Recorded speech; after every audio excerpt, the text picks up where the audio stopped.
Good afternoon. Shall we rise for the procession of members and fellows of this college?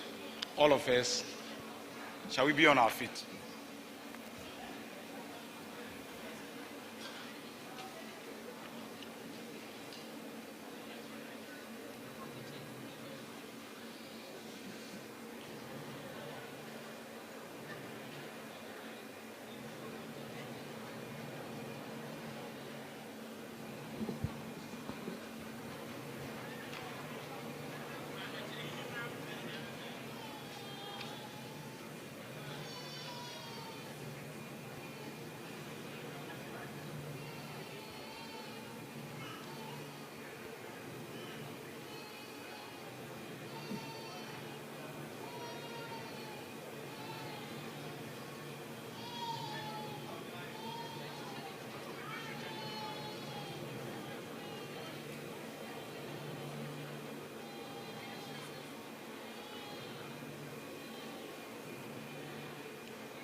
We may take our seats now.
Oh,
An announcement here. Please car number GW1336 stroke 21. You have the screens of your car are all rolled down. So you're advised to see if you can go get that sorted out before you come out. Car number GW1336 stroke 21. Please, if you can do that quickly, I'll be glad. Thanks.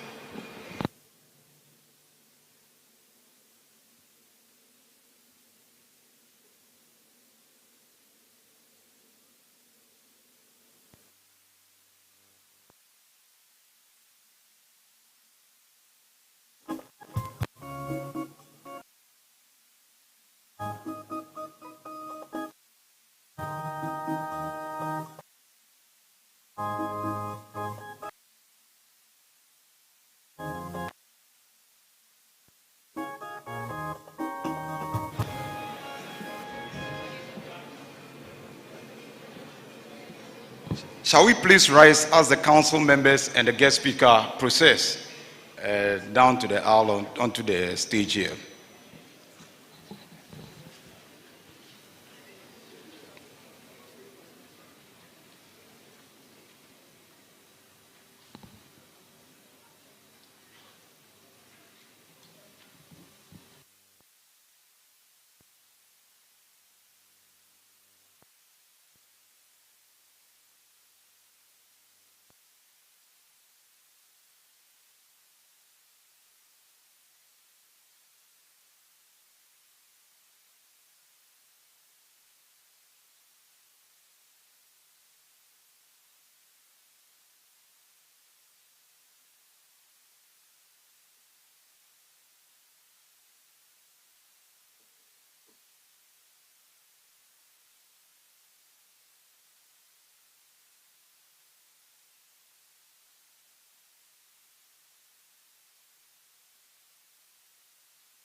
Shall we please invite Dr. Larson Randolph to give us our opening prayer?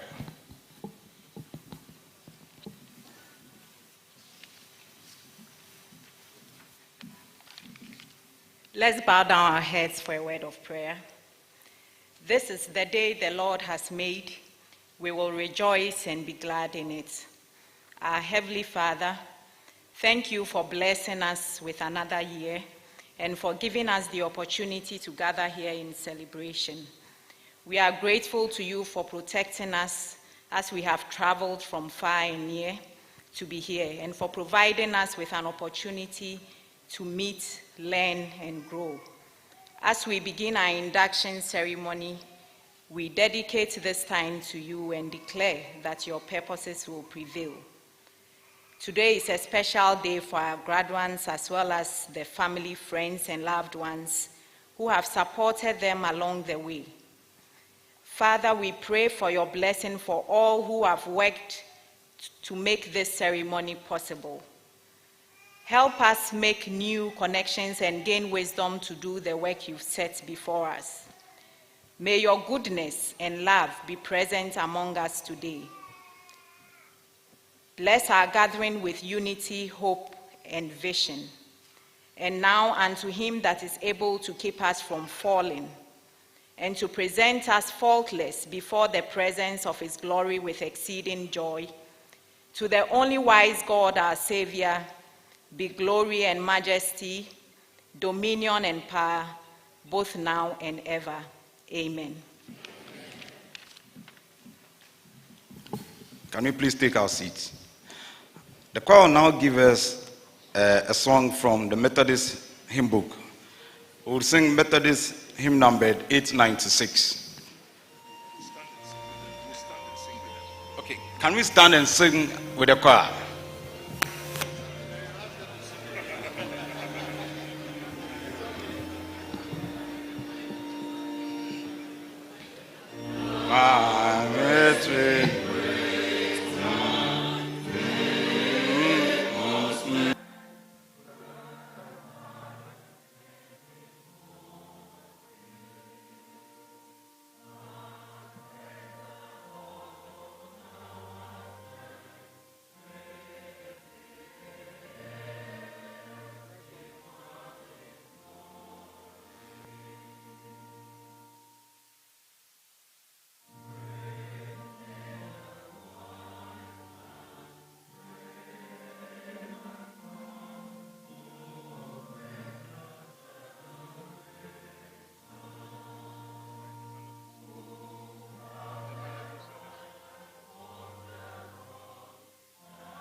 We may all take our seats now.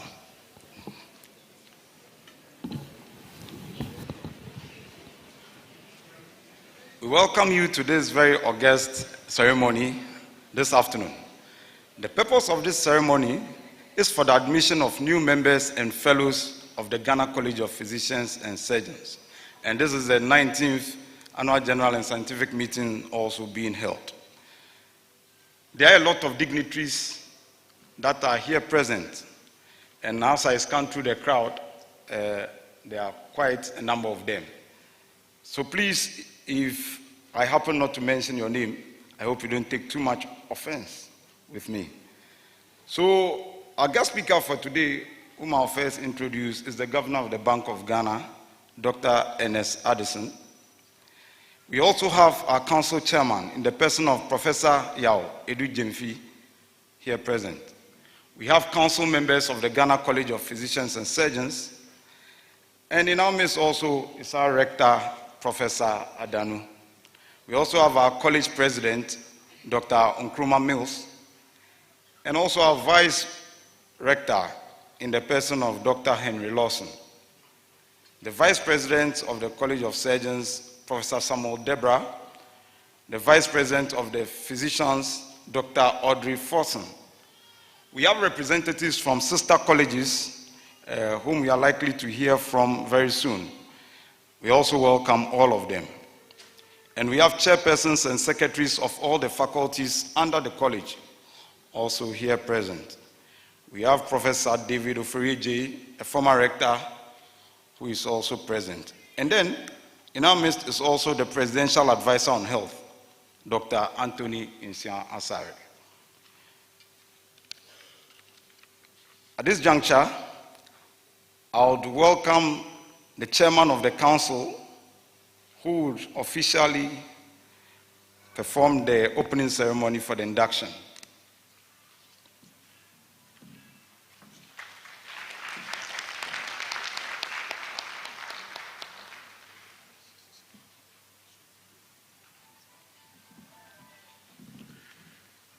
Good afternoon. I have not prepared any speech. Keep it short. Therefore, I, Professor Yao Edu-Jemfi, by the authority vested in me as chairman of the Council of the College of Physicians and Surgeons, declare this assembly opened for the purpose of admission of fellows and members to the Ghana College of Physicians and Surgeons. We are good to go.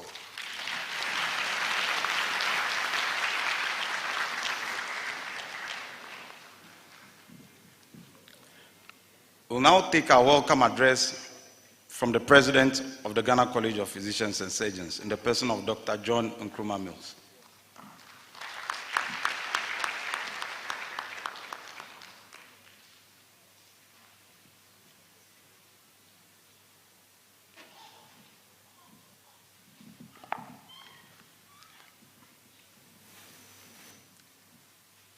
Chairman of Council, Professor Yao Edu-Jemfi, our guest speaker, Dr. Ernest Addison, Governor of the Bank of Ghana. We have other guest speakers who will be coming in. The Deputy Minister for Health has indicated he's in Parliament, but he will try and come in. Distinguished invited guests, colleagues, members and fellows of the Ghana College of Physicians, and those who are yet to become colleagues soon. Invited sister colleges, the press, it is my special privilege to welcome you all to this opening and induction ceremony of this, our 19th Annual General and Scientific Meeting of the Ghana College of Physicians and Surgeons. This year's Annual General and Scientific Meeting is different from the previous ones we've had, in that we've had the same ceremonies, the same function in the morning. We are having the best, the second one, this afternoon. Yes, the ceremony in the morning was impressive as well as a happy occasion. However, it is not because of either of those reasons that we are holding the second ceremony today. But as the poet Robert Burns put it, the best laid plans of mice and men often go awry. You know, the Act of Parliament that set up the Ghana College of Physicians and Surgeons did not put a limit on how many specialist doctors the college has to train each year. And the college, estimating the needs of the nation for specialist doctors, and without change in our excellent infrastructure, has activated its strategic plan to meet this need. The result is that for the past 2 years, the numbers of specialists passing out of our training programs yearly has exceeded the numbers that can conveniently be crammed in one ceremony. So we must have two. We must adapt to our new circumstances. And you are part of our happy history today. As we sang, praising the visionaries, the people who planned this college, that includes those who even drew up the act, those who physically built it, and those who run it. At the moment, for the successful running of the college, we will acknowledge the rector and his administrative staff, our indefatigable faculty officers and trainers,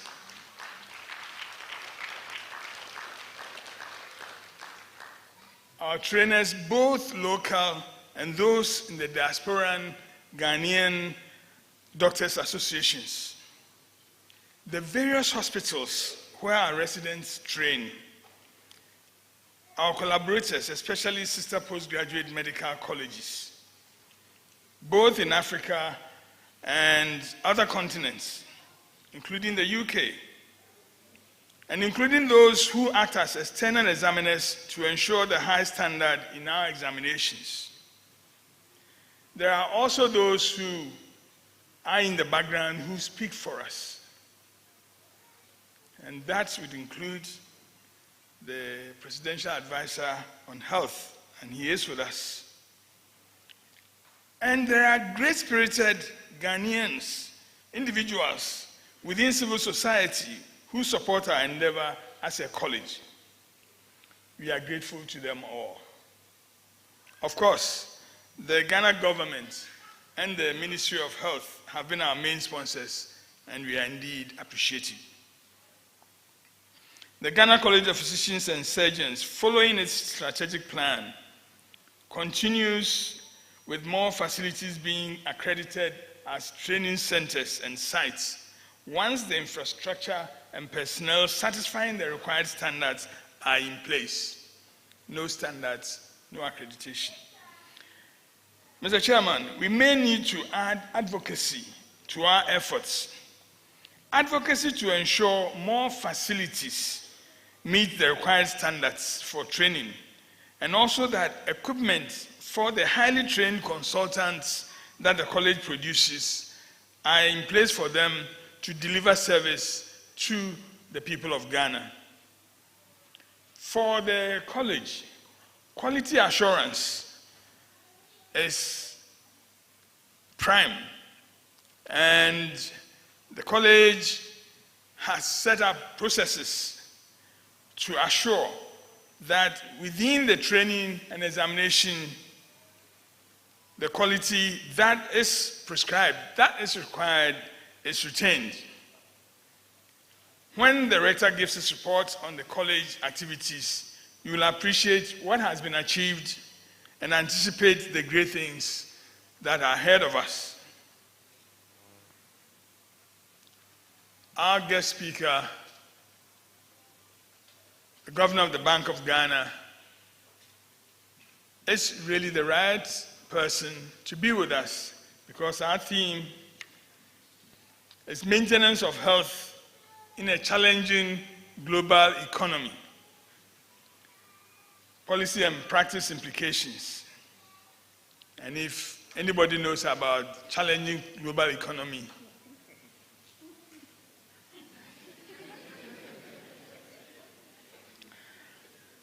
when our sector minister visits us, I'm sure he will also advise us as we, the college, endeavor to fit into the expanded national aspiration of equitable universal health coverage for the country, even in the face of challenging global economies. Ladies and gentlemen, you will soon witness the highlights of this occasion, the unique and sacred ceremony of admission of new members and fellows into the Ghana College of Physicians and Surgeons. And they are making their solemn pledges to the college and to humanity. No, some of you think they will swear the Hippocratic Oath. They've done that before when they became doctors. And in my opinion, one should not be asked to take that heavy solemn oath twice in his or her lifetime. However, I want to remind them as they make their pledges to the college that one of the vows in the Hippocratic Oath that they seem to forget about fulfilling, they're not doing well on that. It's time they took that seriously. It's actually the second sentence, and I managed to get hold of the original script, and I have a certified English translation copy. And the second sentence, after they've made the vow, terrible vow, the second sentence says, to hold my teacher in this art equal to my own parents, to make him my partner in my livelihood. When he is in need of money, to share mine with him. For emphasis, when he is in need of money, to share mine with him. No, your teachers haven't complained, but I'm just reminding you that it is in the original oath from the pen of Hippocrates himself. And in these times, in these challenging global times, please do the decent.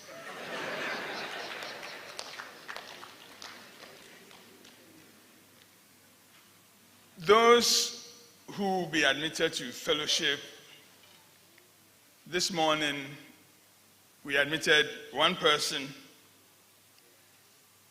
who has been, although not a Ghanaian, although not a fellow, has spent over 40 years being involved with the college and supporting our training, actively supporting our training. Council of the college deemed he was someone worth recognizing as a fellow of this college. We have Ghanaians, other collaborators who have been doing this, and I'm sure you'd hear about some of those. Then also, there's a college lecture scheduled for tomorrow at 10 o'clock to be online. The link will be available. And we welcome all of you to join in.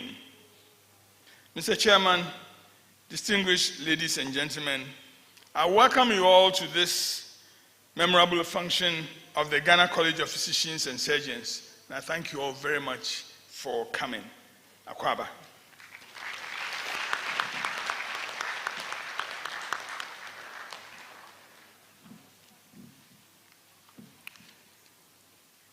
Thank you, President, for that address. From the the President's address, we could see the importance that other sister colleges play in the training of graduates of this college. And those sister colleges are always with us to help support us. So on this occasion, I'll, at this juncture, take some fraternal messages from some of the sister colleges. The first of this is from the Ghana College of Pharmacists. So we'll take the message from the Ghana College of Pharmacists representative.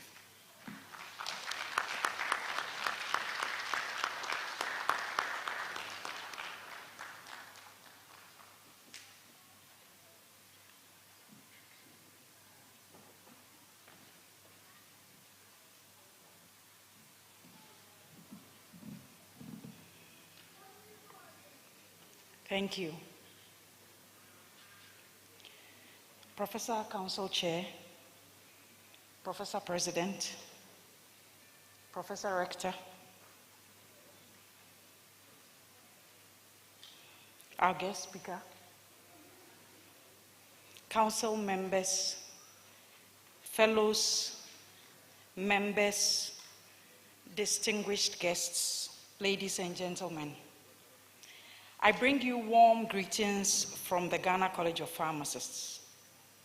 We are happy to be able to join you once more during your annual general and scientific meeting.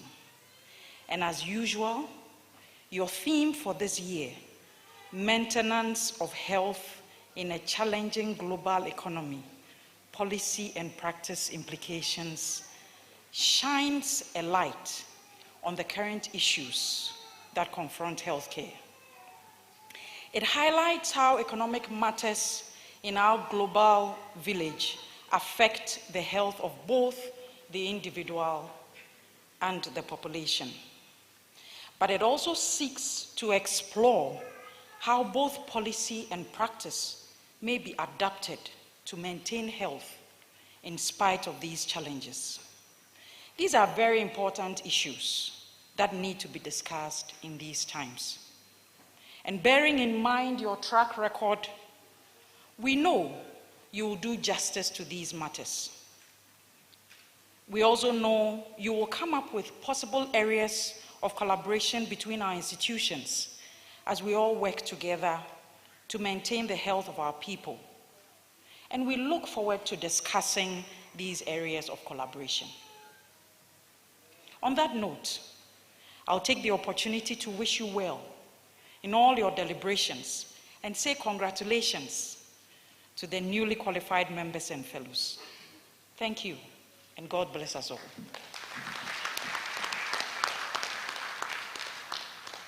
Thank you very much, Madam. Shall we now take a message from one of our other sister colleges, the West African College of Surgeons, the representative from the West African College of Surgeons.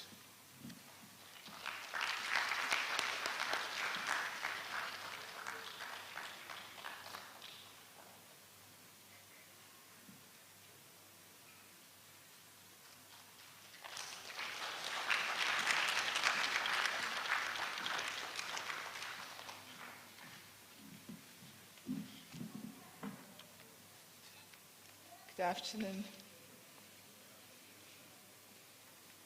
I bring you this message from Professor Peter Donko, who is the president of the West African College of Surgeons. I am the treasurer.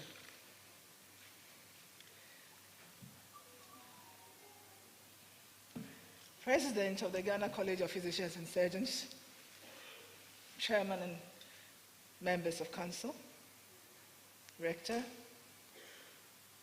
Mr. Guest Speaker, vice presidents of physicians and surgeons, distinguished invited guests, my fellow goodwill messengers, distinguished invited guests, please permit me to stand on the existing protocol because definitely there are people I may not have mentioned. On behalf of fellows, members and diplomats of the West African College of Surgeons, I bring you warm greetings on the occasion of the AGSM of the Ghana College of Physicians and Surgeons. We are very proud of our association with this college and the very close collaboration we have enjoyed over the years. We look forward to the further strengthening of this relationship in order for it to benefit the people of Ghana and the sub-region. The theme we have chosen, or you have chosen for the AGSM, maintenance of health in a challenging global economy, policy and practice implications, throws the spotlight on the relationship between health and the economic well-being of a nation. The importance of our economic circumstances in influencing the choices we make regarding health manpower training, infrastructural expansion, and funding of health services is undeniable. Yet, we also know that healthcare cannot be made available only to the economically well-off. Health is essential for economic productivity. For this reason, our political and economic leaders must take a broader and long-term view of development and invest in the health of the population for sustainable development of our countries. No expense should be spared in strengthening our health systems. We must get ourselves invited to the discussion table and not wait to complain after unfavorable policies on health are handed down by the economic gurus. As health leaders, we must remain wholeheartedly committed to the sustainable development goal of achieving universal health coverage for all, including financial risk protection, access to quality care, and safe and affordable medicines and vaccines. The gross inequities in access to health services within the general population and among the different socioeconomic groups in our individual countries is unacceptable and need to be addressed. Specifically, we need qualified specialists in every corner of the country. District hospitals must be upgraded and well-equipped to provide some specialist services and be suitable for postgraduate training. And out-of-pocket payment for services and drugs must belong to history. If we prioritize health, we will not see this as a pipe dream. I wish to assure you of the wholehearted support of the West African College of Surgeons with any strategies you may come up with as you deliberate on the theme of the conference. I wish to congratulate you on your hard work. It hasn't been easy, I guess, and I know, and I congratulate you for coming this far, and therefore enjoy the afternoon and receive your induction or certificates with joy. I wish to also congratulate your parents who have worked hard to support you to this time, and they must be very, very pleased. I should also congratulate the teachers, because I'm one of them. And we have worked hard with them. Congratulations to all. So I wish to say long live to the Ghana College of Physicians and Surgeons. Long live Ghana. Long live the West African College of Surgeons. Thank you.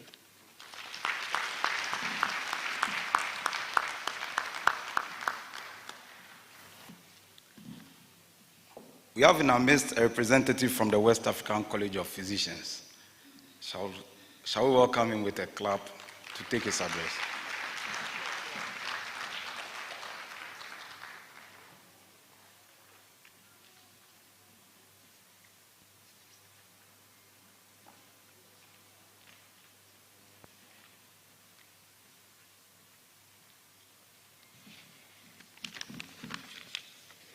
Good afternoon, all.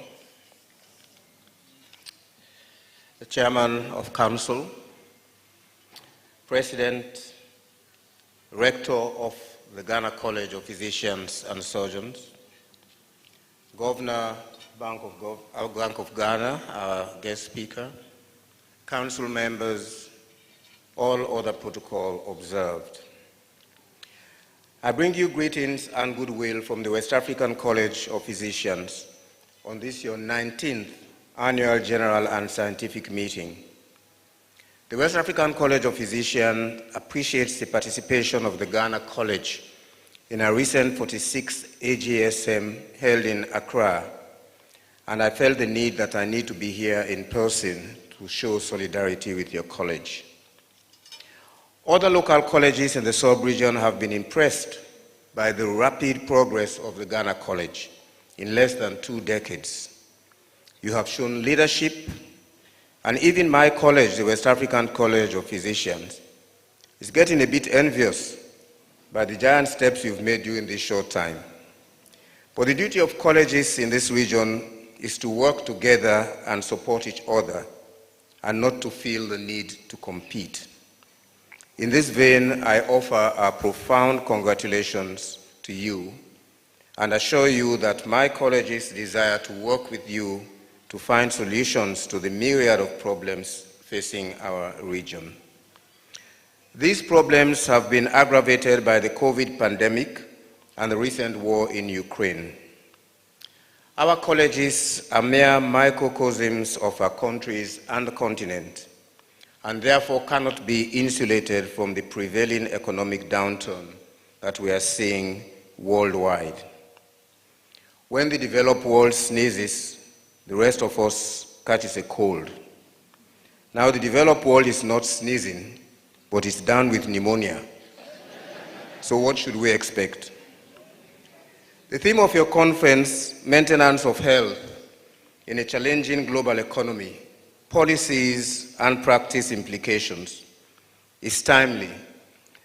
And I believe the choice of the word maintenance rather than improvement is deliberate.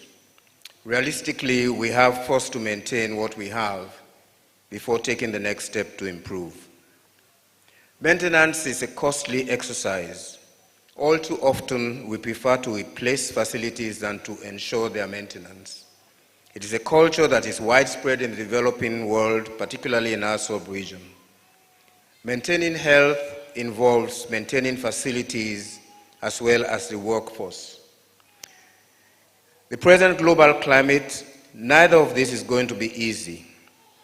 As far as facilities are concerned, the rising cost of building materials, spare parts for equipment, cost of technical know-how is running away from us. Our devaluing currencies make it all the more unachievable. As far as our maintenance of workforce is concerned, we have to deal with the pull and push factors. The developed world is pulling our specialists towards them with better working conditions and higher financial remunerations. Added to that is the push factor, where some of our government fail to appreciate the value of these professionals, leading to disgruntlement, dissatisfaction, and ultimately displacement. Our colleges have to find solutions to these challenges, and discussing them today is a start. Where there is a will, there must be a way, and I do not doubt the resolve of our colleges to win this battle. To those receiving their membership and fellowships today, I congratulate you and urge you to uphold the traditions of your revered college. You are the future of this august institution. As the Chairman of Council, President, Rector, Fellows of the Ghana College of Physicians and Surgeons, on behalf of the West African College of Physicians, I once more wish you all a successful and memorable meeting. Long live the Ghana College. Long live the West African College of Physicians. I thank you.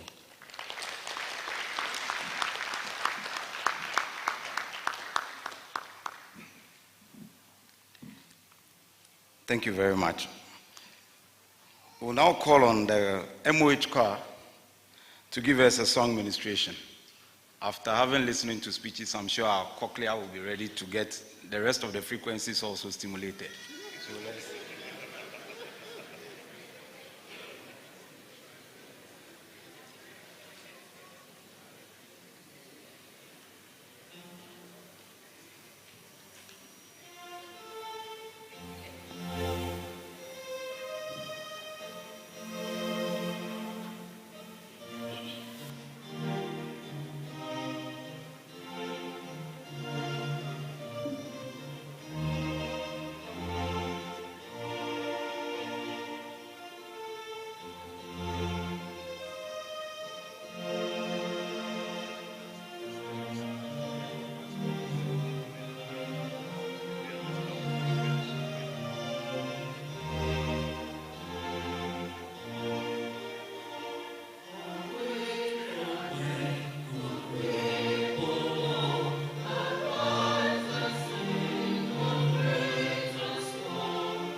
At this juncture, we'll call on our hard-working rector of the college, Professor Richard Adanu, to give us the rector's address.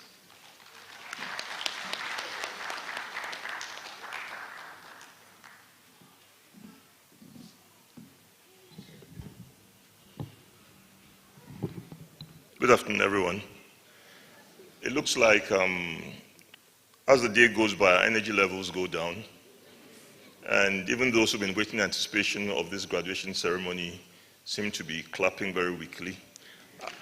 No, it's not time to clap yet. Just hold on. Either that or we just don't appreciate good music. So let's give the Ministry of Health Choir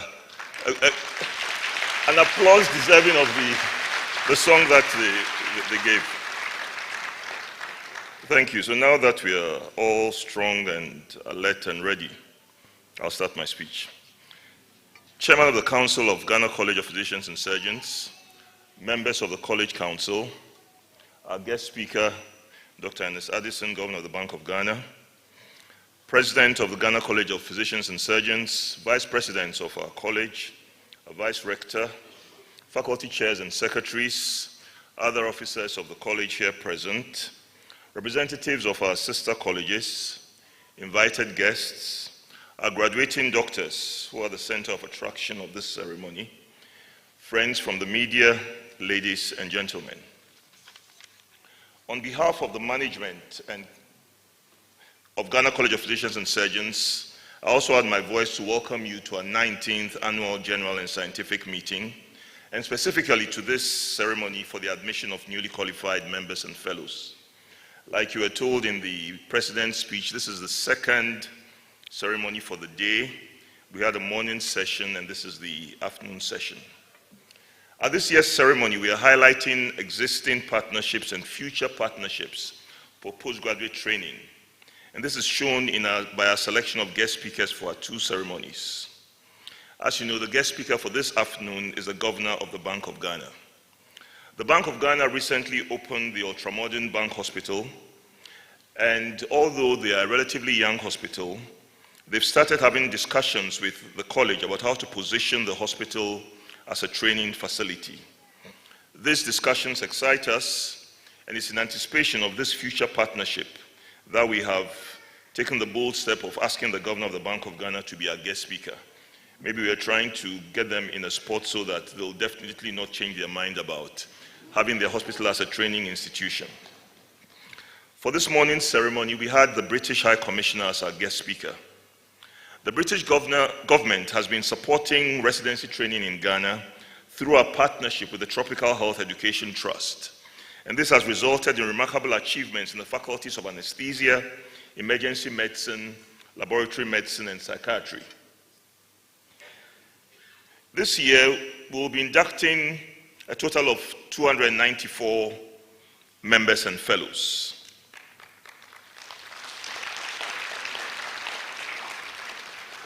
We'll be inducting 212 new members and 40 new fellows who have completed their training and passed the required examinations.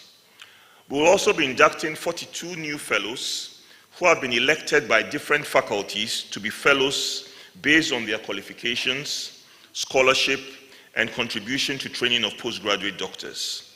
I take this opportunity to congratulate our new members and fellows for this great achievement.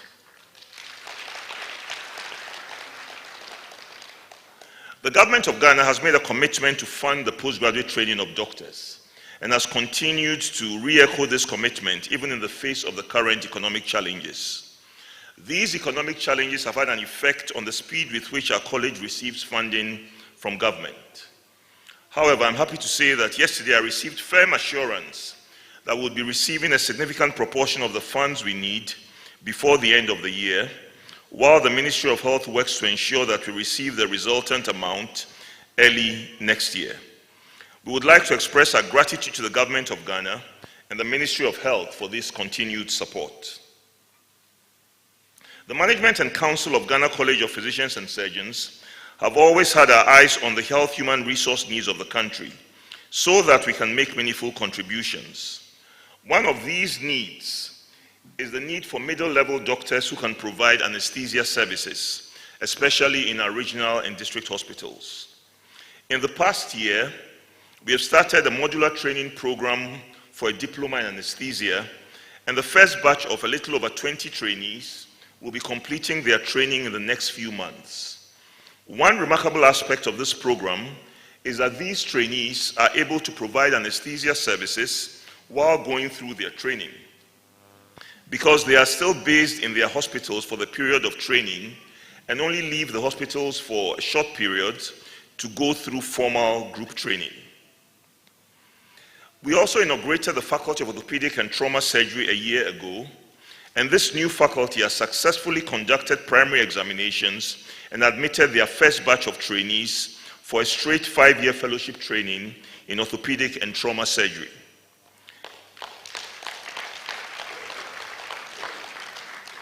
We are working hard to set up similar programs in other surgical subspecialties, such as neurosurgery, urology, cardiothoracic surgery, and plastic surgery, to address the human resource needs that exist in these fields.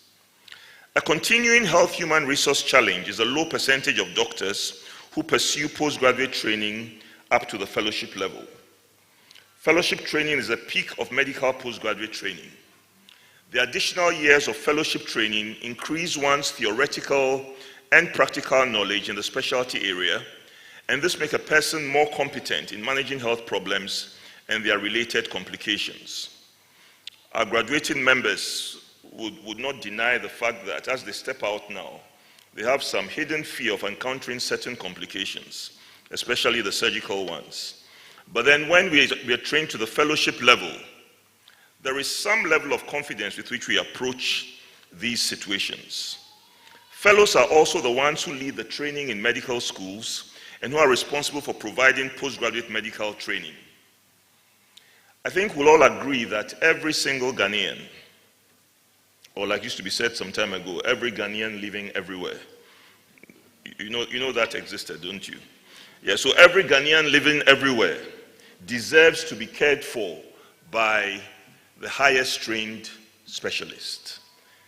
Every Ghanaian deserves to be trained, to be cared for by doctors who have achieved the highest level of qualification.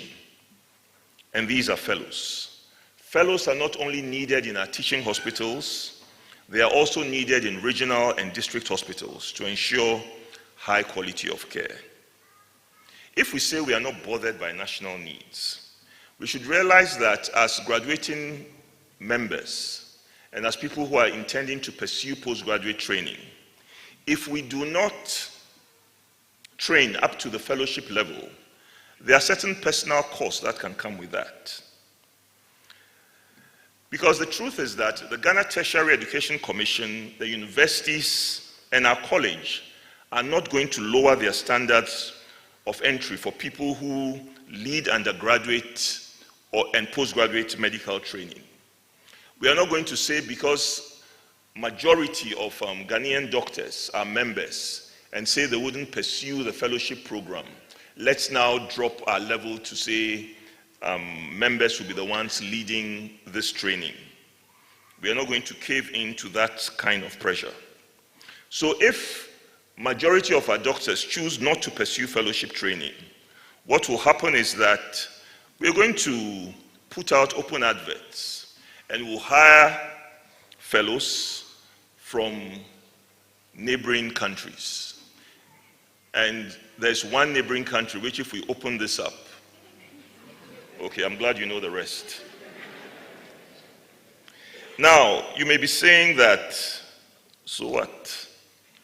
I mean, if they come, I'm a specialist and I'm earning all my money. See, the WASI results just came out.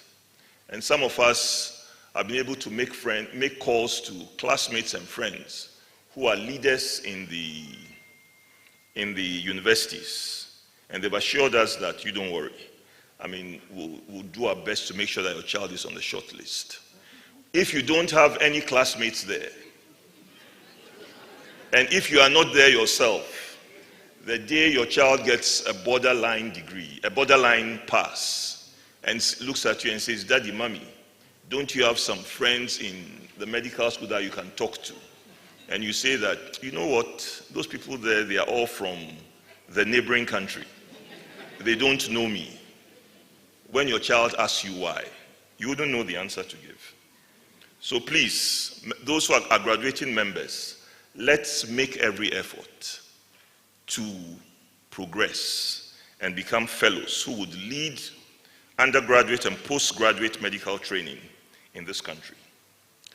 There are problems that prevent people from finding the need to get into fellowship training attractive. There's a very small salary jump that exists between the specialist level that's occupied by those who've graduated as members and the senior specialist level occupied by those who've graduated as fellows. And there are also certain recent developments, which I wouldn't expand on, which have also made the whole thing about fellowship training look not so attractive. Yours is just to wait for a certain number of years and you get to that grade. Despite this, I would like to assure you that we at the college are having conversations at the policy level to address these problems that make fellowship training not appear an attractive thing to pursue. But whilst we are working, I would like to urge everyone here, especially our graduating members, to make every effort to pursue fellowship training, because you'll definitely get a lot out of it. One thing that we are doing to bring fellowship training closer to our members is that we are working on developing fellowship training programs that will be primarily housed in our regional hospitals. The college has signed a memorandum of understanding with Ghana Health Service and is in the process of completing an MOU with the Christian Health Association of Ghana, while our various faculty boards are working on the format of these programs. The chief executive officers of our teaching hospitals are also fully in support of this program and have declared their willingness to support the movement of staff from their hospitals to provide support for training in regional hospitals until we get fellows who are based in those hospitals. We hope to launch the first of these programs next year. And when we do that, fellowship trainees for the general specialty areas can have their training in the regions where they practice and still provide service in their parent hospitals as part of training.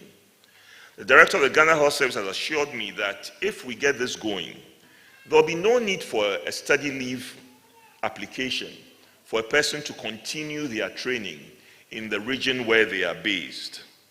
And there will be no need for that gap between membership qualification and the start of fellowship training. So I'd like to encourage our members who are out there, including the graduating ones, to make the most of this opportunity when it is announced. One of the mandates of our college is the promotion of research in medicine and surgery. One way in which we have worked at achieving this mandate is to have a mandatory research project requirement for graduation as a fellow of the college.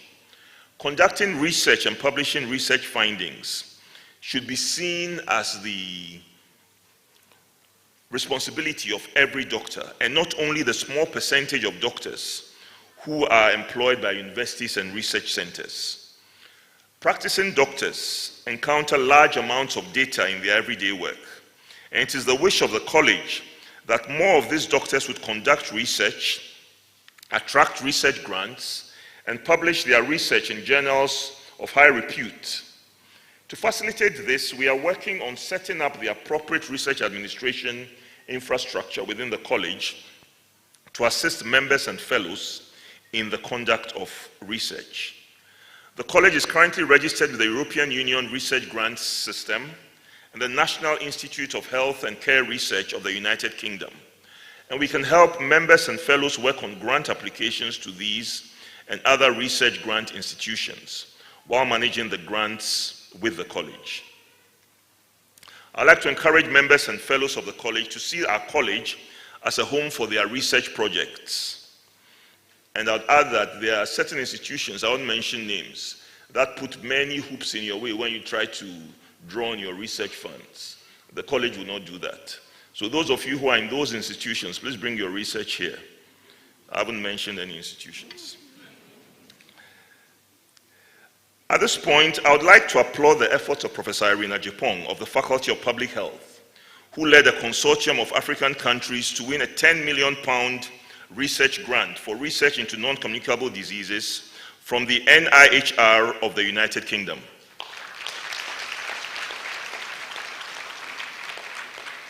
Prior to this, Irene also had an adolescent health project funded by the Medical Research Council of the UK, also housed here in the college. I cannot talk about research projects in the college without mentioning the efforts of Dr. Wilfred Labiado of the Faculty of Orthopedic and Trauma Surgery, who has virtually single-handedly secured research and training grants from AO Alliance for the support of training of residents in the Faculty of Orthopedic and Trauma Surgery.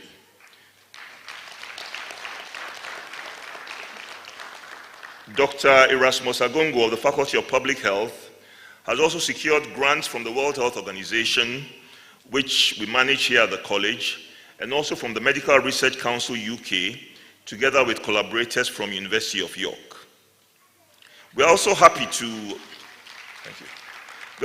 announce that our college is part of a consortium of 14 research institutions from Europe and Africa that has been awarded a 4.2 million euro grant for adolescent health from the European Union, and that would start next year.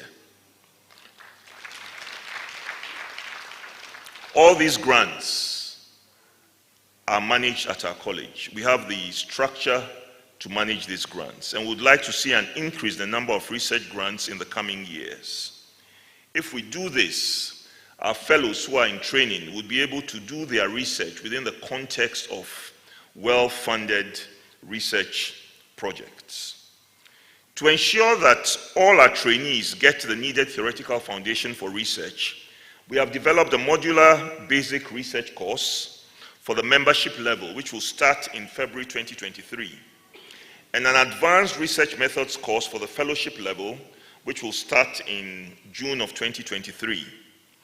A course on systematic review and meta-analysis was launched last month for fellowship trainees in partnership with trainers from University of Amsterdam. These courses will be run through the year and with mandatory requirements for qualification to take the final examinations. I'm happy to announce that we have completed work on the electronic logbook, the ePort, which will be used for tracking the training activities of residents as well as for part of their continuous assessment. A pilot test of the ePort is currently being run at Kolibu and Konfanochi teaching hospitals with selected trainees and trainers from all our faculties. We expect to roll out the ePort to all trainees within the first quarter of 2023 and slowly phase out the paper-based logbook system. We successfully held our membership and fellowship exams in March and September of this year. We had a total of 1,099 candidates sitting for the examinations at different levels, with 850 passing, giving an overall pass rate of 77%.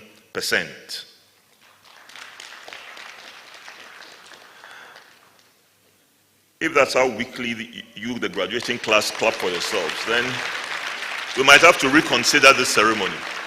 Because you are the 77%, aren't you? Or a part of the 77%.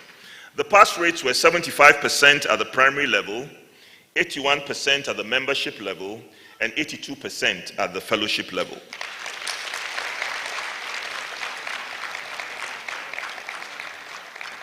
Finally, I want to commend the Office of the Honorable Minister of Health for supporting us to get cabinet approval for our proposed guidelines for postgraduate medical training.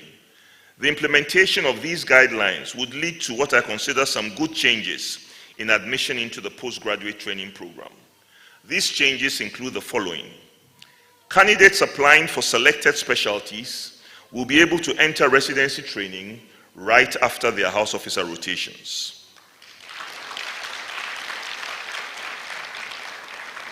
And these selected specialties will be designed as straight fellowship training programs.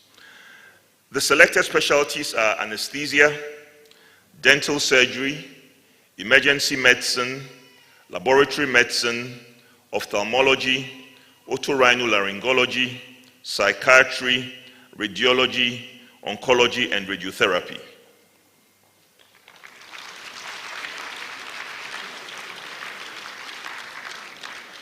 You know where the clap is this week? There are a number of graduates from my faculty who are saying, why have I betrayed them? Their name is not on the list. So I'd like to appeal to the graduating obstetricians and gynecologists. Please applaud these other faculties. These are faculties where we've noticed that not many people are going in. We don't have enough teachers, and we need to do something to make sure that people come out. So speak to your medical students, speak to your friends. If they want to get it done quickly, these are the specialties to get into. Outstanding graduates from all the medical schools in the country, both public and private, will be allowed to enter the residency training program of their choice right after their house officer rotations.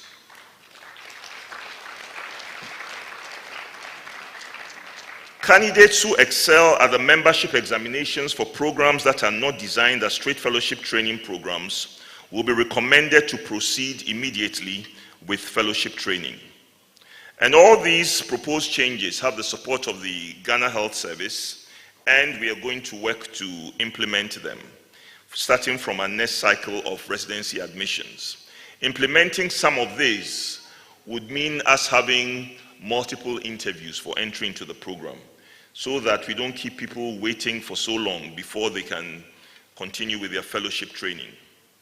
So in conclusion, this has been a busy but satisfying year, and the successes that we've chalked are due to our collective efforts. I'd like to end by thanking the Honorable Minister and the Ministry of Health, our Governing Council, all our valued stakeholders and partners, members and fellows of the college, and the staff of the college administration for their contribution to a successful year.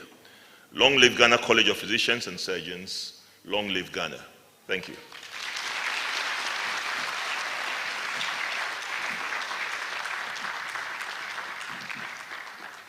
Thank you very much, Rector, for your address. Have you ever thought of the fact that when we sit in the consulting rooms, we always practice medicine and finance? Sometimes you sit in the consulting room, you pick your prescription, you've made a diagnosis, and you write. And then there are some old patients, some old ladies and gentlemen who will tell you, doctor, that is an interface between medicine and finance.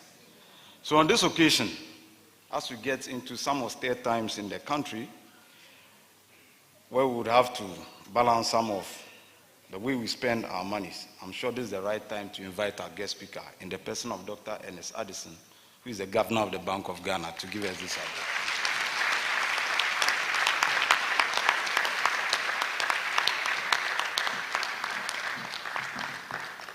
Thank you, Mr. MC. I'm not sure if it's a good thing that I represent austerity. Chairman of the Council of the Ghana College of Physicians and Surgeons, members of the College Council, the President of the Ghana College of Physicians and Surgeons, Vice President of the Ghana College, Rector, Vice Rector, distinguished guests, graduating doctors, ladies and gentlemen. It is with great pleasure that I join you on this special occasion of the induction of newly qualified members, newly qualified fellows, and elected fellows of the Ghana College of Physicians and Surgeons. This occasion, I understand, also serves as the 19th Annual General Scientific Meeting, which presents an opportunity to congratulate these newly qualified doctors and fellows, as well as the elected fellows. Let me applaud the Ghana College of Physicians and Surgeons on the excellent work done year after year in adding value to the country's health sector with highly trained specialists and fellows. The statistics show that since December 2003, the Ghana College of Physicians and Surgeons has graduated more than 1,500 specialists and fellows. The increasing number of doctors and surgeons and the improvement in health facilities have helped mediate the impacts of the brain drain of highly trained medical personnel, and a major achievement which underscores the invaluable contribution of the College of Physicians and Surgeons to the country. Mr. Chairman, the chosen theme for today, that is the maintenance of health in a challenging global economy, policy and practical implications, could not have been more appropriate during these times. We've just been through the pandemic, which has given us a good sense of the importance between health and economic and financial stability. You would recall that the pandemic started off as a health crisis and quickly transitioned into an economic and financial crisis. Although the health aspects were largely resolved with the early intervention of mass vaccinations, the economic consequences have lingered and has been exacerbated by the recent Russia-Ukraine conflict, which has spilled over into global inflationary concerns and tight financing conditions. Broadly, the difficult economic environment has weakened growth prospects and left lasting social and economic scars through lower investments, erosion of human capital through job losses, the fragmentation of global trade and supply linkages.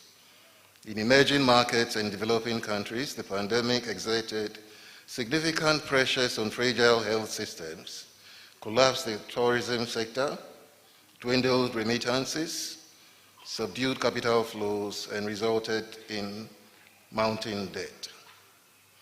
In 2021, these effects eased considerably, supported by the mass vaccinations, as I said, but this has been, in a sense, exacerbated by the recent Russia-Ukraine crisis, with rising high cost of living and weakened growth prospects across several countries, including Ghana. As noted by the World Bank's Poverty and Shared Prosperity Report, the pandemic set back global poverty reduction efforts. In Ghana, we have recorded the highest rate of inflation recent years. I'm sure you're aware of the current rate of inflation, which stands at over 40%. Our currency has also depreciated by over 50%, and the cost of living has risen significantly for everybody. And without the needed policy interventions, we are sure that poverty levels would be on the uptick, which could lead to other health challenges. Fortunately, we are making progress.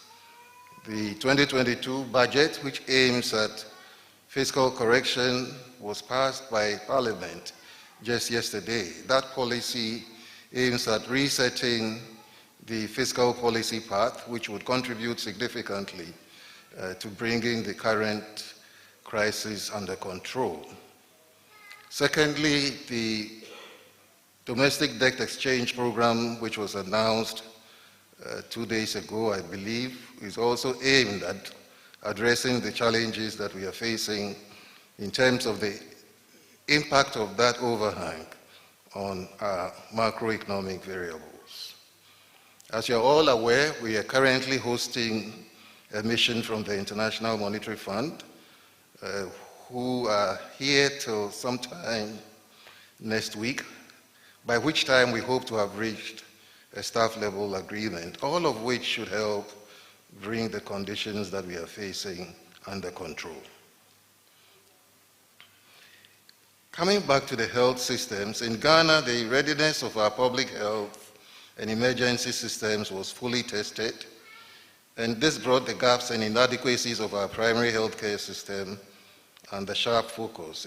Inadequate medical equipment, such as ventilators and PCR machines, the lack of appropriate logistics, and the dearth of an equal distribution of medical expertise were all challenges that became evident in the last few years. In this regard, a lot of improvisation took place, and I'm sure the college had to devise strategies to continue their training programs during these difficult times. Despite the devastating effects of this, we've seen that the policymakers have responded to that with very practical responses. Indeed, in focusing on the health sector, we saw that we allocated increased financial resources to boost health infrastructure across the country. This, I believe, is the thinking behind the government's Agenda 11 projects, which I'm sure the presidential advisor, Dr. Nsian Sari, was very much involved in. Similarly, we also witnessed the local production of masks, drugs, and hand sanitizers. The private sector, especially local pharmaceutical industries, should be encouraged to locally manufacture these health products that can help us save our hard-earned foreign exchange.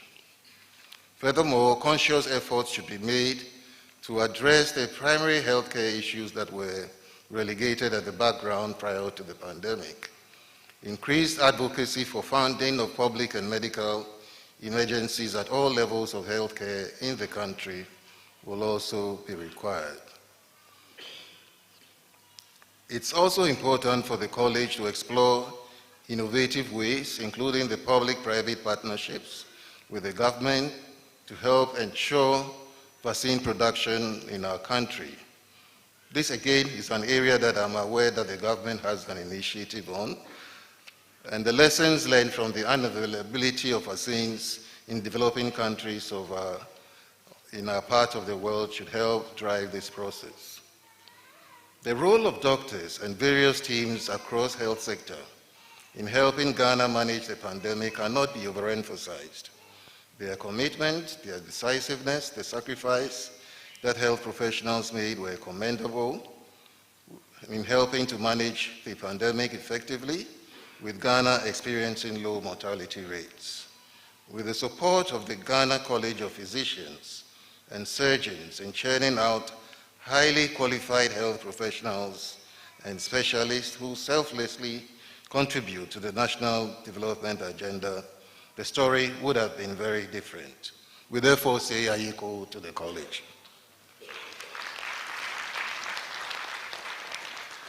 This notwithstanding, there is still some room for improvement, especially in the acquisition of appropriate technological infrastructure and logistics, which will guarantee the continuous training of residents even during such challenges. It is therefore gratifying to note, Mr. Chairman, that the college is seeking collaborative opportunities with various international institutions so residents can gain international exposure during their training. Mr. Chairman, the Bank of Ghana plays a critical role in the national development agenda in pursuance of our price stability mandate to boost economic growth and development. We also support the general well-being of the Ghanaian population. As you know, the correlation between improved growth and development and increased life expectancy of the population and declining infant mortality is well documented. Periods of strong growth in Ghana have often been associated with improved social indicators. In addition, the bank supports the healthcare sector directly through its corporate social responsibility policies. Driven by the vision to become an excellent institution, the bank places strong emphasis on working responsibly and aims to cultivate an ethos of generosity and compassion to drive the achievement of positive social values. This is the cornerstone of the bank's corporate social responsibility policy guidelines, which focuses on funding education, funding healthcare, humanitarian assistance and social services, and collaborative programs and support for institutions. The most notable contribution that the bank has made in the healthcare delivery process in Ghana is the establishment of the Bank Hospital Limited, which provides state-of-the-art healthcare facilities to the public. The Bank Hospital is fully equipped to undertake laparoscopic surgery, kidney transplantation, cardiac catheterization, and dialysis, among others.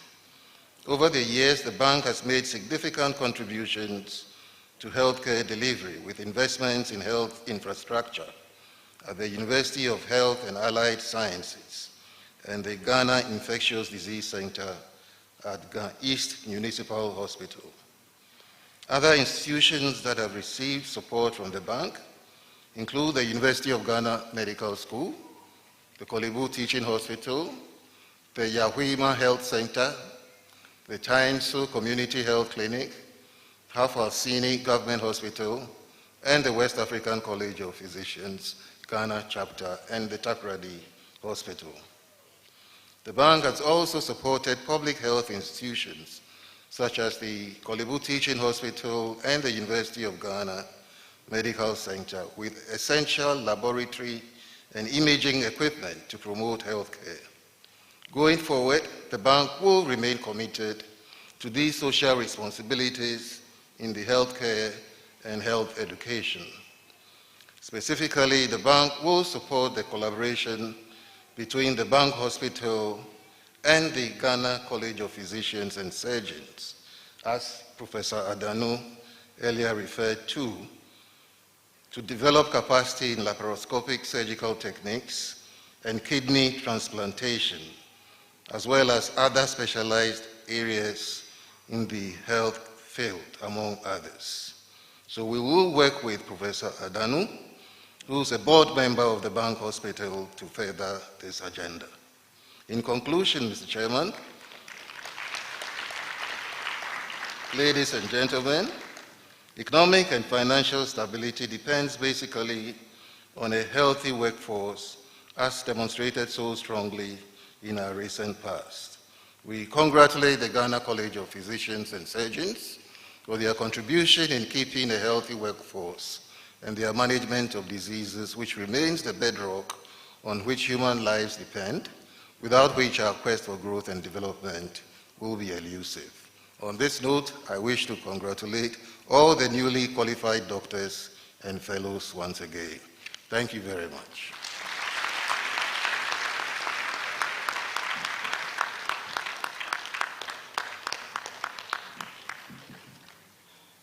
Thank you very much, Governor of the Bank of Ghana, Dr. Ernest Addison. As Prof. Adanu initially said, we either don't appreciate good music or probably there's something wrong. So I'm giving you a second opportunity. MOHK, can you attempt stimulating us again? This time we'll see whether we respond better.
Much, much better. Sometimes remedials are a good thing, eh?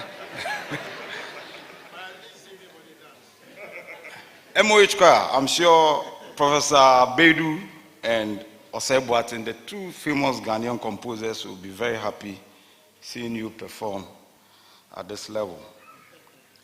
Now we come to the time the new fellows and members have been waiting for. I could hear the yes from the background. So I have the privilege to invite the rector to conduct the admission of new fellows by election and examination.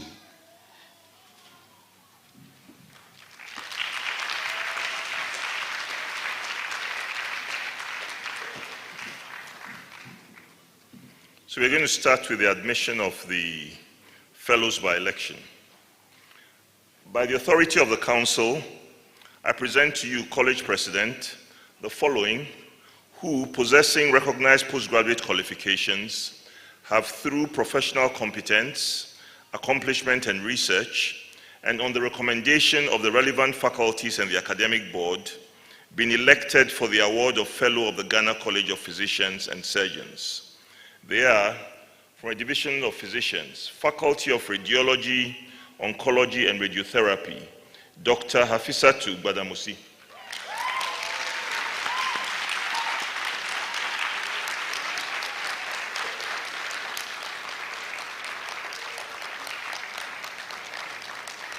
Division of Surgeons, Faculty of Anesthesia, Dr. Irene Adoko-Wolf.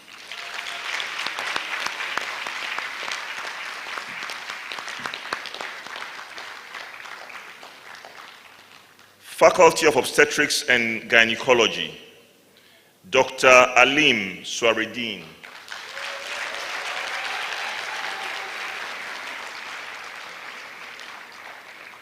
Dr. Eric Yao Amakwa.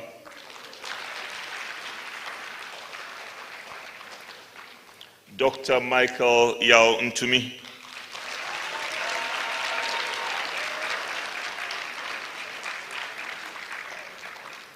Dr. Richard Kweku Kwateng Ousu.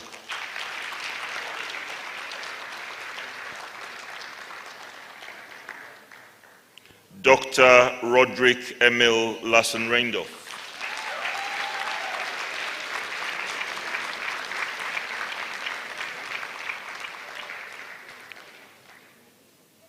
Dr. Samuel Entry Opong.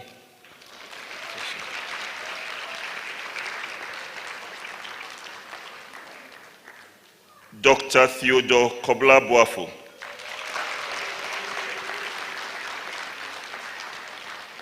And Dr. Titus Bayo.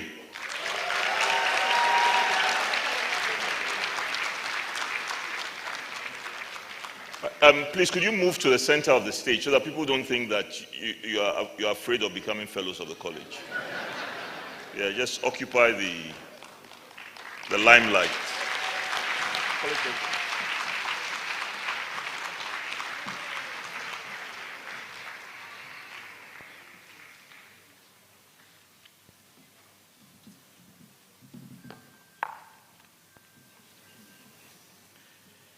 By the authority vested in me as the president of the Ghana College of Physicians and Surgeons, I confer on you the fellowship of the college in your specialties with all the privileges and responsibilities. Congratulations.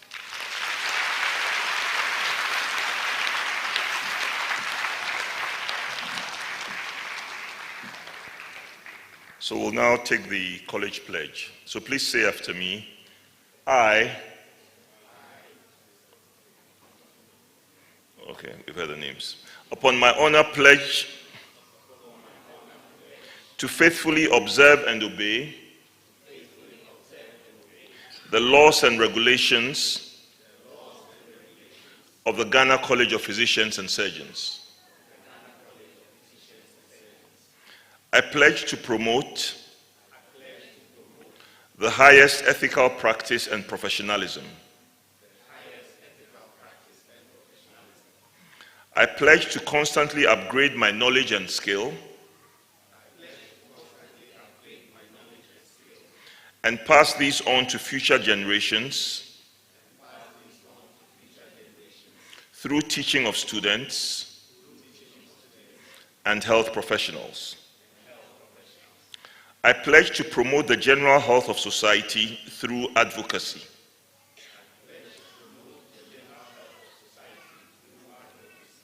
Through this pledge, I promise to maintain and faithfully defend the honor, dignity, and good name of the Ghana College of Physicians and Surgeons.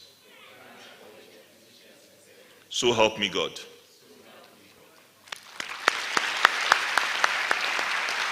So you can put on your Tudor bonnet and then come up the stage. So let's applaud them as we come.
We'll now move on to the fellows by examination.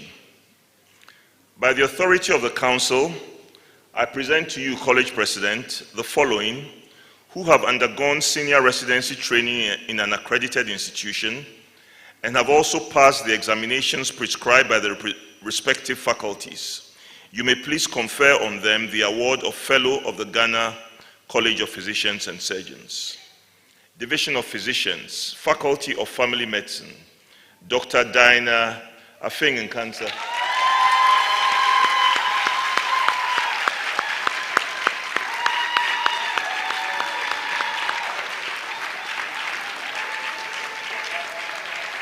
Dr. Lenusia Ahlija.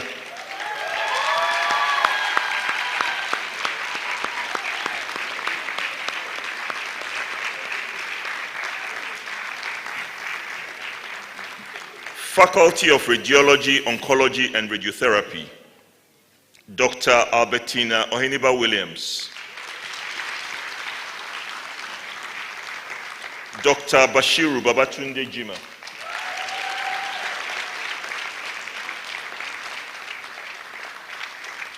Dr. Ijeoma Anyite Koko.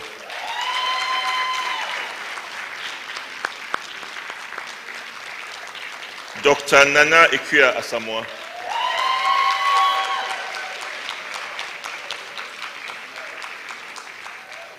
Dr. Mary Ann Dadze.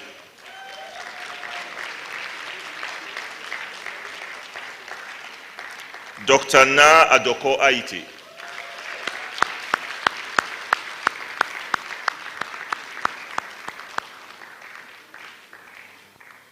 Division of Surgeons, Faculty of Anesthesia, Dr. Daniel Yaosoti.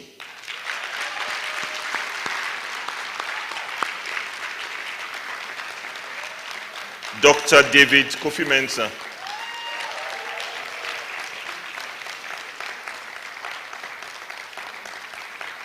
Faculty of Emergency Medicine, Dr. Irene Fosuapra.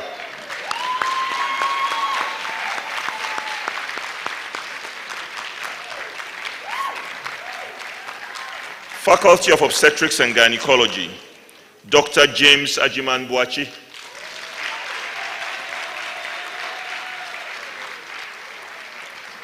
Dr. Yao Jante Usu.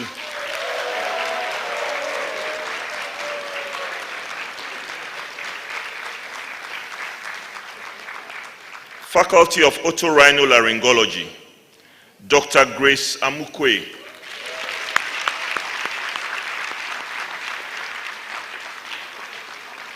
And Dr. Kofi Isaac Bano.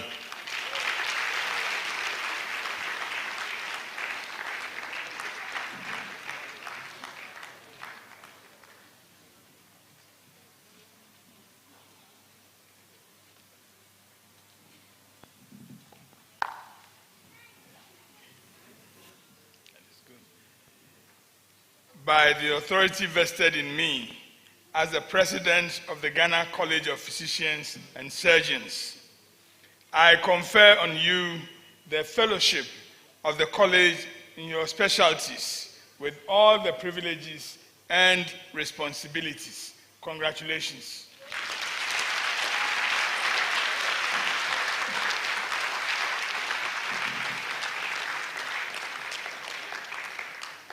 So please say after me, so you got to mention your name. So let's start it again. I, upon my honor, pledge to faithfully observe and obey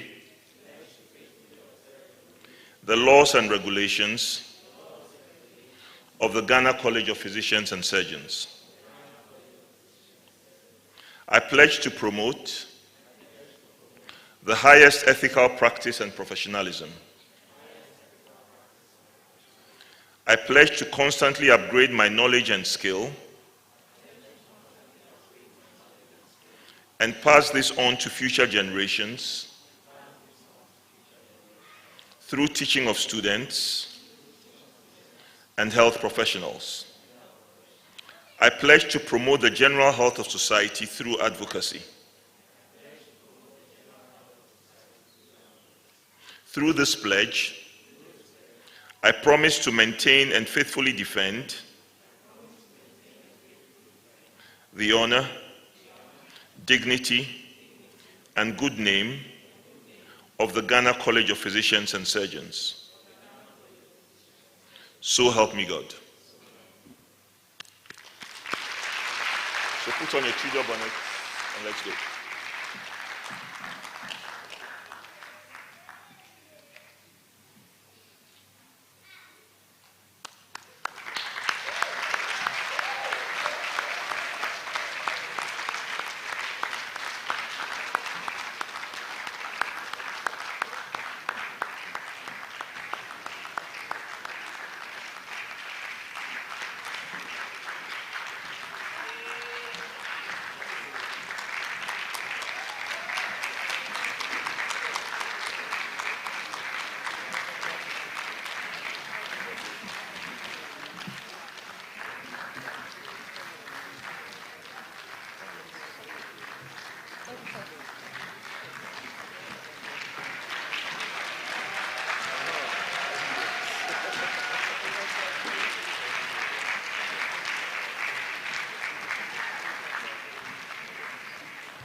Yeah, hello.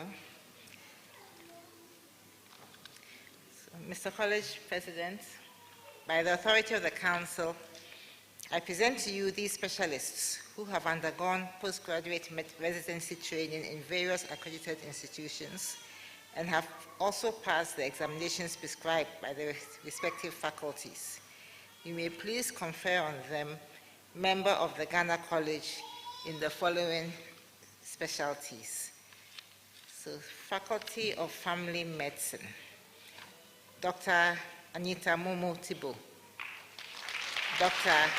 Anthony Chum, Dr. Charles Adekum Wood, Dr. Eric Boateng, Dr. Enes Enyemopari, Dr. Frank Agbemozi, Dr. Joshua Akurugu Abba, Dr. Ken Kwadwo Emenya Ampong, Dr. Kofi Kofo Wachi, Dr. Na Kowa Koka, Dr. Nana Akosia Konedu Daku, Dr.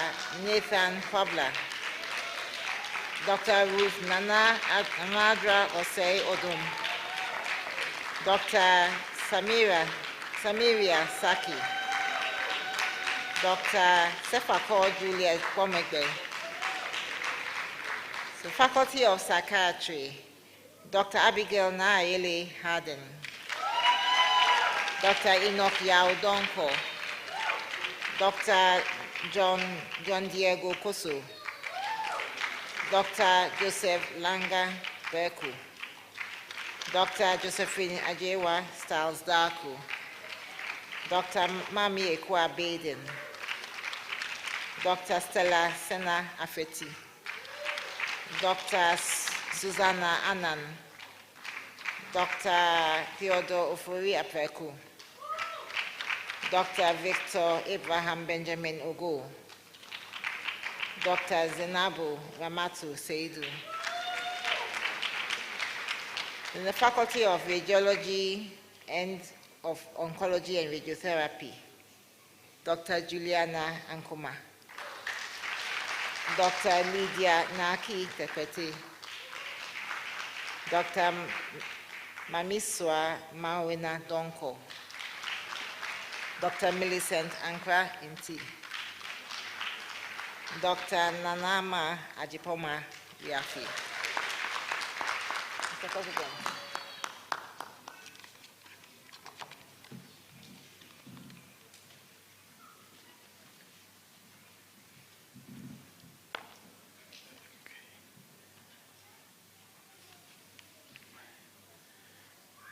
by the authority vested in me as the President of the Ghana College of Physicians and Surgeons, I confer on you the membership of the college in your specialties with all the privileges and responsibilities. Congratulations.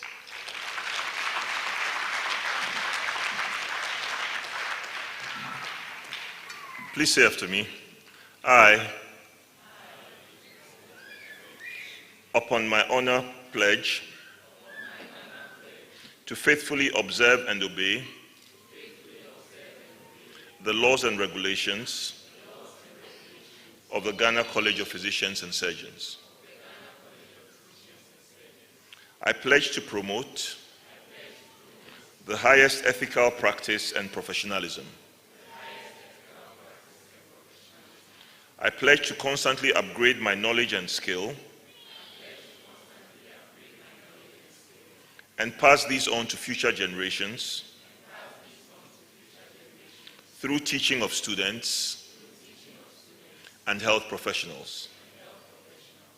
I pledge to promote the general health of society through advocacy.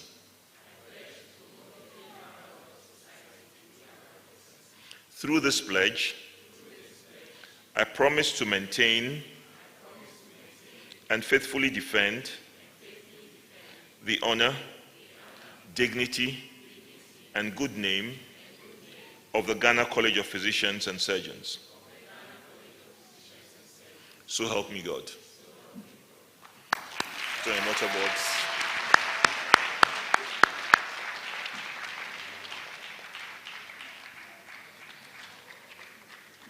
We are waiting for one motorboard to be sorted out. We'll wait for you till you get it on. And I'll make it more difficult, am I not?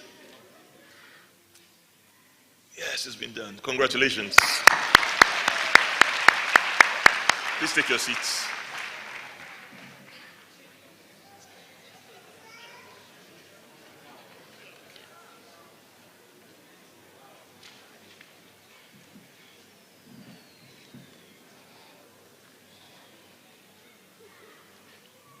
College President,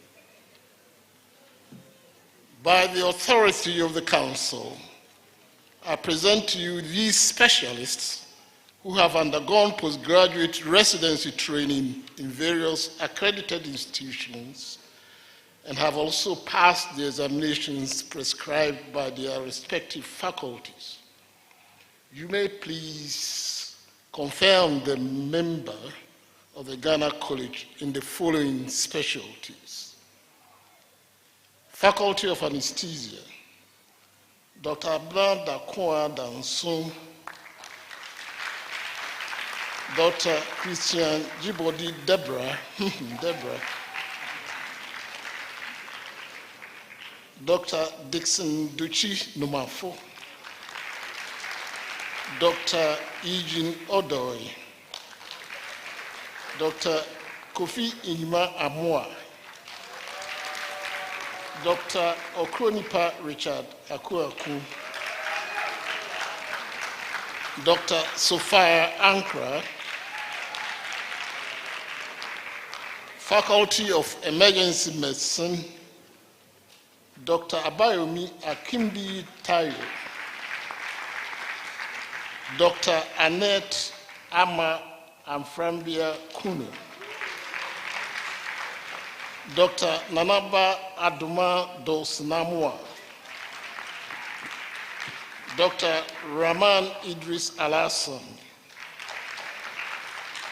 Dr. Sheila Efua Kezi, Faculty of Obstetrics and Gynecology, and they make their presence really felt. Dr. Aaron Ajekum, Dr. Abdul Basit Winam Ibrahim, Dr. Abigail Sewa Boatin, Dr. Adams Baba Kibolibi, Dr. Aji Kofi Gudigube, Dr. Alam Abdul Kadir Napari, Dr. Ahmed Abubakari, Dr. Alex Enimbonsu, Dr. Alan Vikuba Seidu, Dr. Annabel Amina,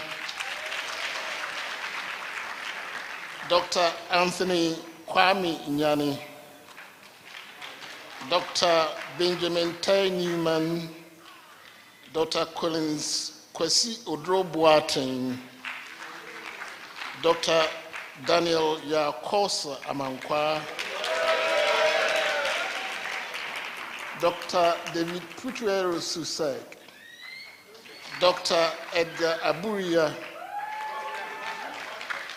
Dr. Edward Ansong, Dr. Eliza Blasu, Dr. Elon Pofutete, Dr. Eric Amia Adumako, Dr. Eric Ansu Obing, Dr. Eric Fenin Apia, Dr. Ethel Osei Tutu, Dr. Francis Isham Beidu, Dr. Frank Kwesi Inyabi, Dr. Frank Oboku Buadi, Dr. Frederick Odrokumi, Dr. Frederick again Ousuda Akon, Dr. George Isiam Yansen, Dr. Grace Tekano Newman, Dr. Herbert Kofi Mumford, Dr. Innocent Oseusu, Dr. Irene Ousu Ntiamwa, Dr. Isaac Amwa Ebonyi, Dr. Johnny Atta Kome, Dr. Jonathan Surieri, Dr. Jocelyn Akoko Ashong, Dr. Justina Boemoki Shaida, Dr. Juventus Apia, Dr. Karin Jena Aduasari, Dr. Kelvin Akoto Jamra, Dr. Kweku Adujemfi, Dr. Lawrence Hodiafia, Dr. Osman Aldrin Zakaria, Dr. Paul Doe, Dr. Prosper Bochi, Dr. Raymond Seydanso, Dr. Richard Ajman Opoku, Dr. Richard Baden, Dr. Robert Redu Sego Jr., Dr. Safia Idrisu, Dr. Shamrock Dokruga Abdulatif, Dr. Sham Una Umar, Dr. Sheila Isahiku Tipaga, Dr. Shepherd Agbadi, Dr. Theophilus Ben Sabi, Dr. Ubeida Kore, Dr. Yao Enchi Achina, Dr. Zakaria Kofi, and finally, Faculty of Otolaryngology, we have Dr. Carl Nutriga, Dr. Akushia Sepeni, and Dr. Richard Kumsen. Mr. President, your members.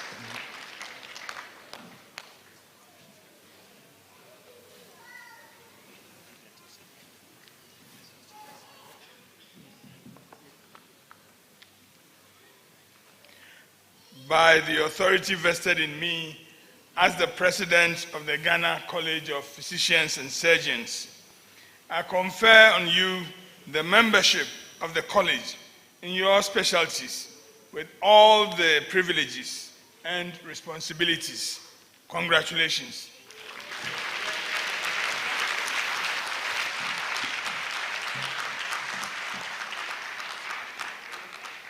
So please say after me, I,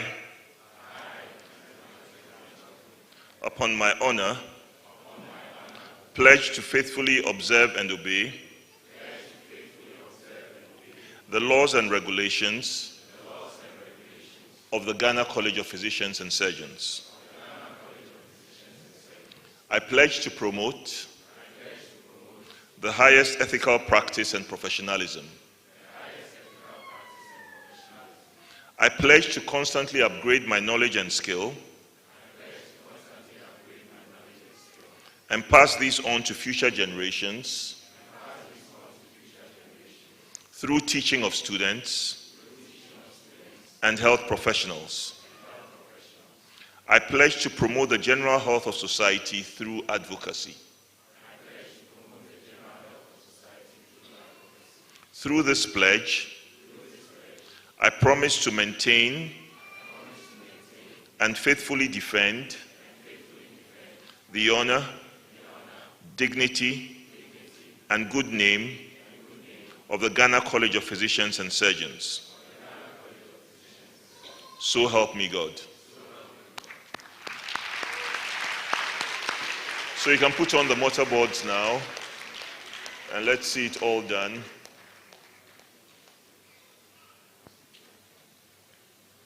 You see how fast this was? These are OBGYNs. They live with emergencies. They move at high speed. Congratulations.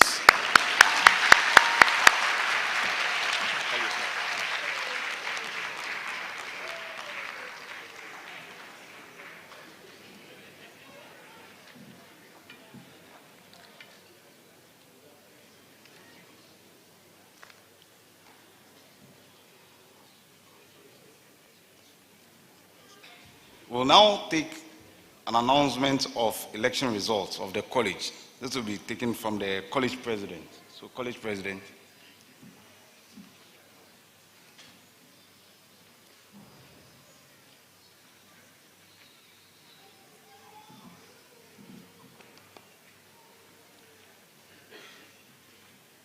College election results.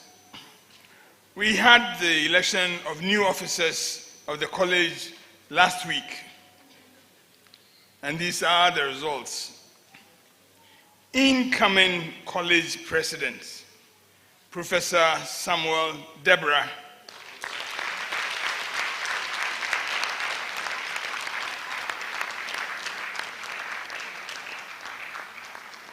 Incoming college vice president, Division of Physicians, Dr. Justina Ansa.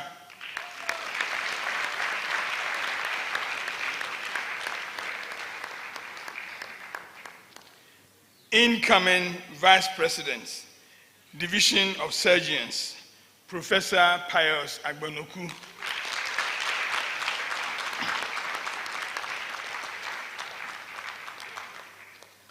Please remember I said incoming, incoming, incoming. Said the president.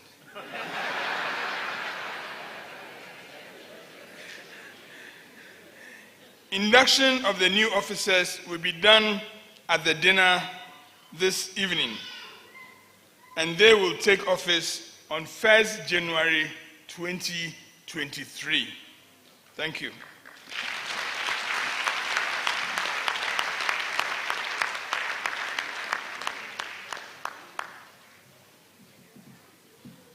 We'll now call on Professor Yao Edujemfi to conduct the closing ceremony for this induction.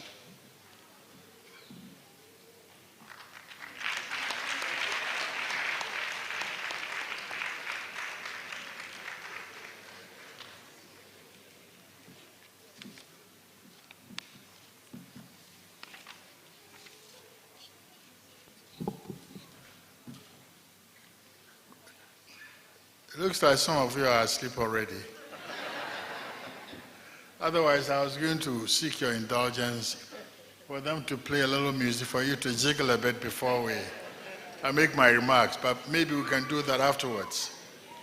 I don't intend to give a long speech, but gleaning from the remarks made and the pledge you recited, Let me take our guest speaker, Dr. Ernest Addison's comments or what he said. My heart was elsewhere, but now it's cooled down since he diagnosed our problems and situated them where they should be and the remedies that have been prescribed and to be implemented, and the assurance that everything will work. And I believe him. And I urge you to believe him too. What grabbed me the most was the fact that they have a pristine quaternary service system sitting somewhere, the bank hospital, very well equipped.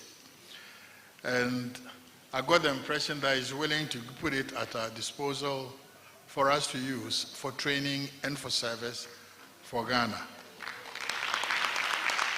He hasn't said it, but I have a feeling that's what he meant.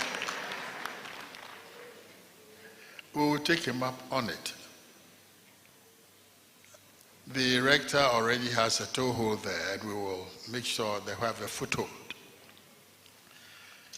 Your pledge, and before you took it, you were told that you have all the privileges and responsibilities.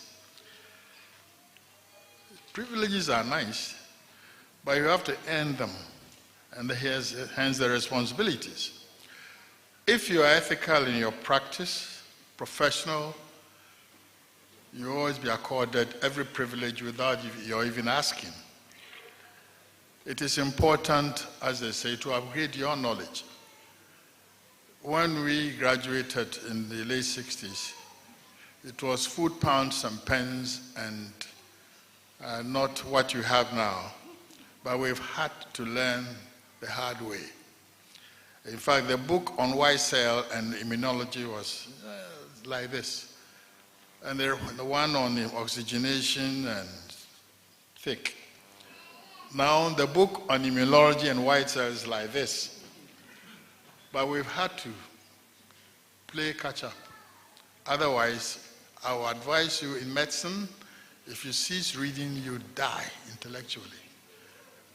Intellectually, as well as your competence also goes down, because the growing edge of the specialties is so fast that you have to play catch up, in fact. And you have to be abreast all the time, but little steps, daily steps, endeavor to make daily advances, and you'll be all right. Now, my main thing is posting. It looks like everybody wants to be in Accra, Cape Coast, or elsewhere, the big centers. And why not? That's where the lights are. The neon lights and all. But I'll urge you to adopt the rural areas. I can assure you there, you do one good thing, your name and everything will live forever there. I did just cholera duties in Ada in 1970, thereabout, 71. I didn't do much except to try to contain the disease when the first cholera hit Ghana. I still have a name there. So I'll urge you, wherever you're taking, go there, face the difficulties, build the place up, and own it, and you'll be so happy for all of that. There's much said about research. You don't have to be an academician, be in the big academic institutions to do that. In fact, in the olden days, everybody was their own research. The Bessinis and all that you hear, the surgeons and all that, they did their quality assurance thing by collating and reviewing their experiences as they went along. And they've contributed immensely to medicine.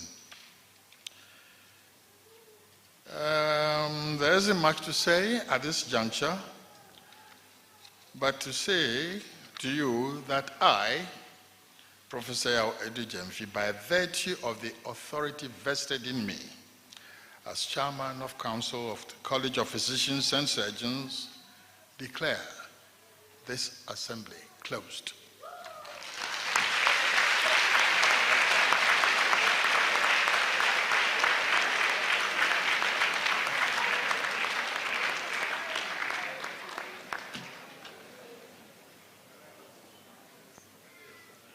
Our chairman has declared the assembly closed. But before we all depart from here, we'll need to say a big thank you to all of you for coming and also a closing prayer. So I'll at this time invite Dr. Eunice Rabia to Abdullahi to give us the vote of thanks, which will be followed by the closing prayer by Dr. Rita Larson-Randolph.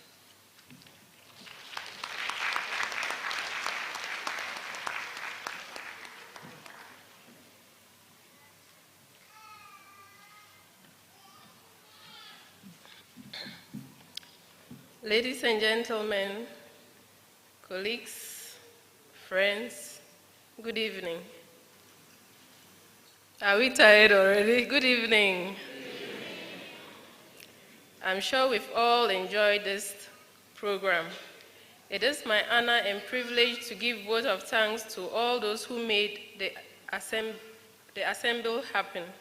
My name is Dr. Abdullahi, ENT surgeon, and I am a fellow of Ghana College of Physicians and Surgeons. First of all, I would like to thank God for this program and thank the management of Ghana College of Physicians and Surgeons for giving us the opportunity to gather today. Dr. John Nkrumah Mills, Professor Richard Adanu, Professor Yao Edu-Jemfi, let's give them a round of applause.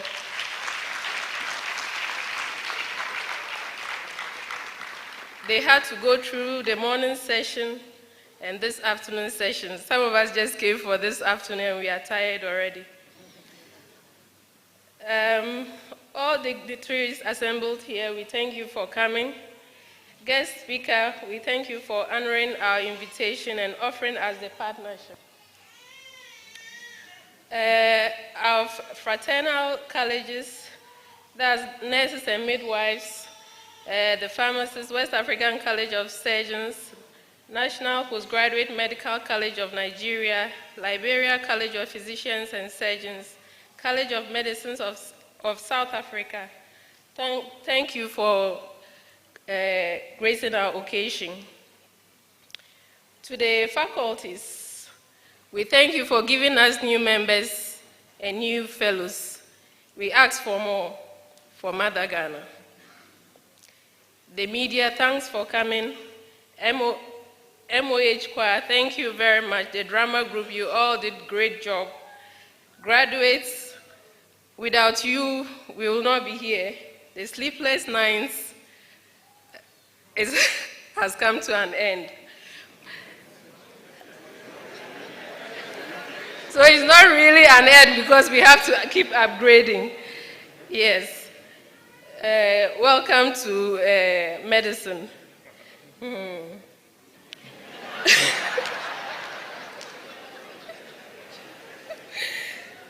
The families, they did the most sacrifice. The wives, the husbands, it hasn't been easy on us. We thank you for your support. We cannot do it without you.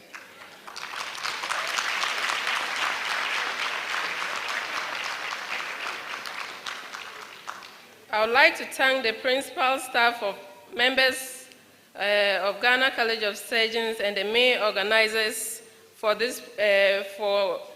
making this event possible. It's a very tasking job.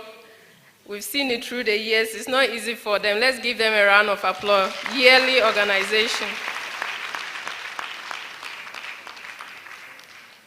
Volunteers, sponsors, students, audience, thank you for making this occasion grand. All persons who have presented in this program and are yet to present, it's a sacrifice. You keep reading, sleepless nights. Thank you for making it possible and making the program worthwhile. Special thanks goes to Ghana College of Physicians and Surgeons for increasing and retaining medical specialists in the country since its inception. Ayiko, Dr. Siayo, Dr. Larson-Randolph, well done. We have all done well. Thank you.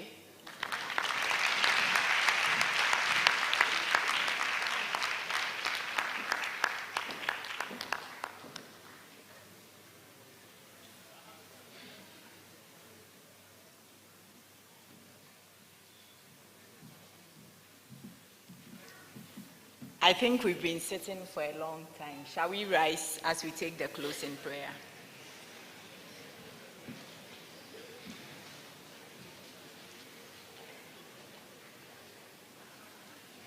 We are praying. Our Heavenly Father, just as we began this program with you, we end also with you. Thank you for making this ceremony a successful one and for protecting and keeping us from any unwanted situations. Thank you for helping us to fulfill our goals. Even as we leave here, we ask for your grace. Grant us traveling mercies back to our homes. Be our guide through our lives and preserve us until such a time that we meet here again. And now, may the Lord bless and keep us. The Lord make his face shine upon us and be gracious to us. The Lord lift up his countenance upon us and give us peace. Amen.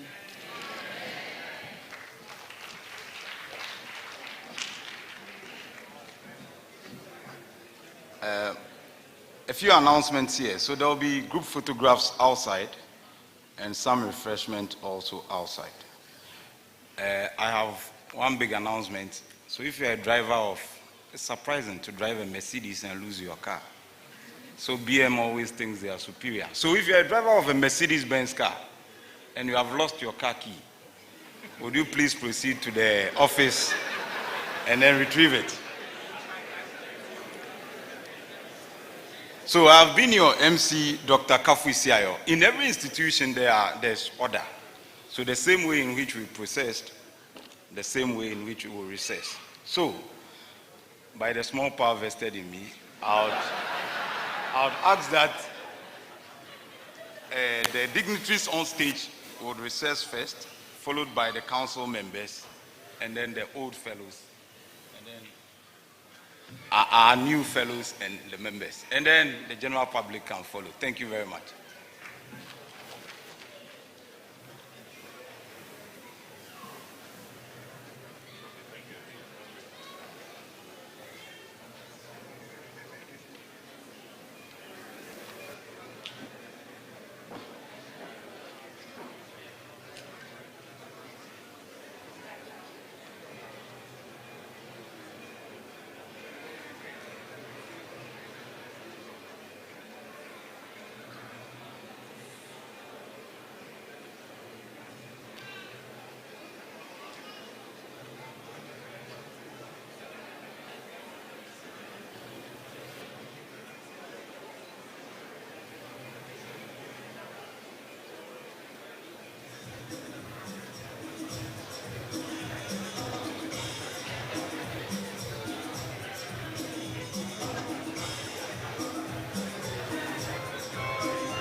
What's up?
themselves.